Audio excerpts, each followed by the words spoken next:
Tara samahan nyo ko kung napapadaan ka dito sa highway ng Talisay, Camarines Norte, baka napansin nyo na ang isang solid na kainan na ito. Halos tapat lang ng 7-Eleven at Icon Lemonade. Pero alam nyo ba, sa loob ng isang simpleng lugar na ito, may mga pagkain na siguradong babalik-balikan mo. Isa sa mga dahilan kung bakit tinadayong lugar na ito ay dahil sa kanilang mga unique na menu at sa kakaibang paraan ng pag-serve ng pagkain. Simple lang ang lugar at pagdating sa lasa ng pagkain, quality at talagang sulit ang bawat order. Bukas sila simula 10 AM hanggang 10 PM at minsan naman nag-e-extend pa sila hanggang 12 midnight. Isa sa mga pinaka napansin at talagang tumatak sa panglasa ko ay ang kanilang beef kinalas noodles na bestseller. Pero ang pinakakaiba dito hindi lang sa lasa, kundi pati sa serving dahil inilalagay ito sa isang palayok o clay pot. Dahil dito mas napapanatili ang init ng sabaw at mas lalong sumasarap. Sa unang tikim pa lang ramdam mo na agad yung sarap at lasa ng sabaw at yung timpla ng kanilang noodles legit, mainit at talagang nakakabusog. Masasabi kong babalikan mo to. Bukod sa noodles, marami pa silang ino-offer dito sa Panpaw. Meron silang pansit lisado,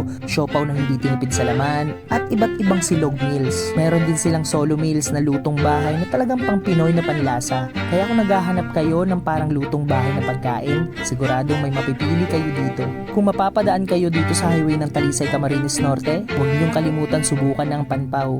Perfect ito para sa quick stop, food trip o kahit simpleng kain kasama ang barkada o pamilya. Yun lang, salamat sa pagsama.